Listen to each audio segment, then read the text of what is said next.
పంచాయతీ భవనాలు 2019-24 కాలంలో పంచాయతీ భవనాలు మరి ఇతర కార్యాలయాలకు రంగులు వేయడానికి సుమారు కొన్ని 4,800 కోట్లు ఖర్చు చేశారన్న విషయం వాస్తవమేనా?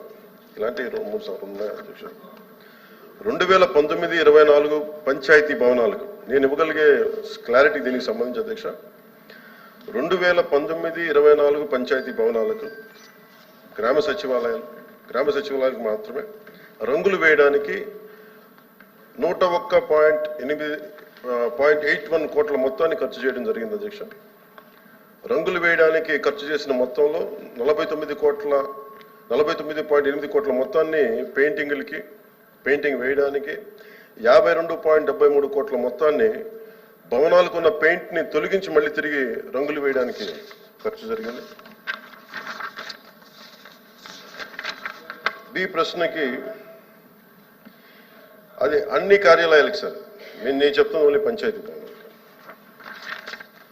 బి ప్రశ్నకి ఏమీ లేదండి. గ్రామ సచివాలయాల భవనాలకు ఉపయోగించే రంగు విధానాన్ని ప్రశ్నిస్తూ వివిధ పార్టీల్లో హైకోర్టులో రిట్ పిటిషన్లు దాఖలు చేయడం జరిగింది. అలాగే మూడో ప్రశ్నకి హైకోర్టు జారీ చేసిన ఆదేశాల ప్రకారం రంగులను తొలగించి కింద విధానంలో భవనాలకు తిరిగి రంగు వేయించవలసిందిగా ప్రభుత్వంలోని జిల్లా కలెక్టర్లు మరియు జిల్లా అధికారులను ఆదేశించడమైంది. గ్రామీణ గిరిజన రంగోళీ పెయింటింగ్ యొక్క విలక్షణమైన లక్షణాలతో టెర్రకోటా రంగులకు పైన 8 అంగుళాల వెడల్పు గల బోర్డర్ డిజైన్తో నేల నుండి 2.5 అడుగుల ఎత్తుతో భవనాల భాగంలో హాఫ్ వైట్ రంగుకు మరియు దిగువన టెర్రకోట రంగు వేయడం. రామారావు